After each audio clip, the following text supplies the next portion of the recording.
I know you mentioned that you know, alcohol kind of came into your life and that. Like, so is that how Yeah. you coped with it when you It realized was that a I can't go as fast as I want to right now? Or Yeah, it was a big one, right? All I can explain it is like energy that you don't know where to put it, right? mm, And so as a kid, I felt so held back when I was on medication and I was falling asleep and all these other kids were doing these fun things. I couldn't even go to sleepovers and things. And then as I matured a little, well, I say matured, but that only happened about 5 years ago.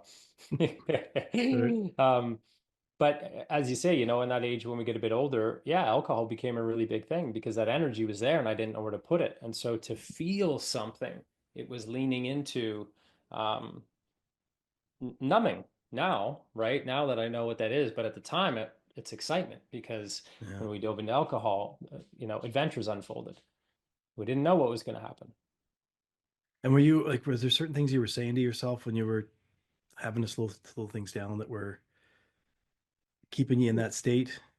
Yeah, I mean the signs were there, Yeah. right? When I would wake up and I would not know what I did the night before. Right. And it was scary. And that Yeah. inner voice was telling me, Mike, like, it's not right. Right. And it's just you'd mask it and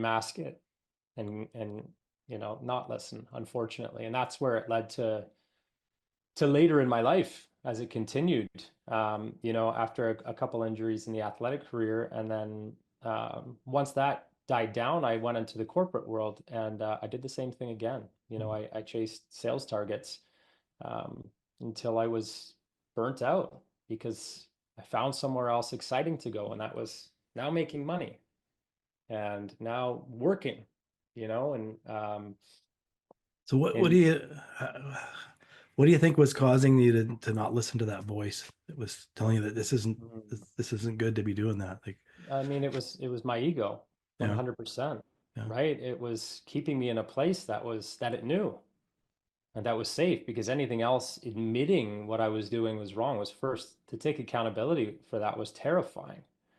And I had to look myself in the mirror and first admit it wasn't serving me. Second, I had to think about stopping, which was even scarier because I'd built a world around me that served exactly that. And like I was the guy to show up with a bottle of tequila every time. I mm, was the amp up guy. right. So who would I be without that?